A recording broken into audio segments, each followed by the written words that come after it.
Chers amis, bonjour. Tout au long de cette semaine, nous cheminons avec ces deux disciples sur le chemin d'Emmaüs. Luc chapitre 24, verset 29, vers la fin de notre récit, il nous est dit que les disciples ont commencé à retenir avec insistance Jésus qui semblait vouloir aller plus loin en leur disant « Reste avec nous car le jour baisse déjà, la nuit s'approche. » Et voilà que Jésus entre pour rester avec eux. Il me semble que cette phrase, elle est vraiment une phrase charnière.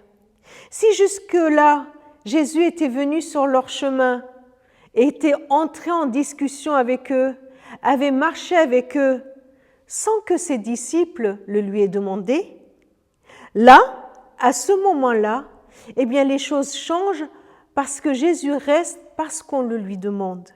C'est bien parce que cette demande est formulée, ce désir est formulé, reste avec nous, que les choses basculent, que Jésus n'est plus celui qui chemine, le voyageur qui marche auprès d'eux, mais celui qui est invité à entrer dans leur intimité, dans cette maisonnée, celui qui est invité à partager le pain avec eux, celui qui est invité à entrer dans leur maison.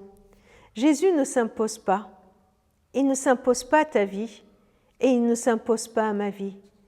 Jésus, il chemine sur l'autre route et à un moment donné, quand nous lui disons « Reste avec nous Seigneur », alors il reste, il entre dans notre maison.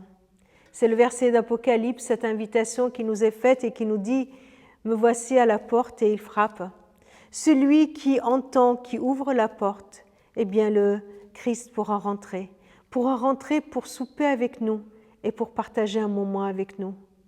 Alors à nous, chaque jour de notre vie, de lui dire « Reste avec nous Seigneur, viens, entre dans ma vie, entre dans ma journée, entre dans ce que je vis, je veux que tu sois non pas celui qui m'accompagne d'une façon invisible, mais celui que j'accueille dans ma vie.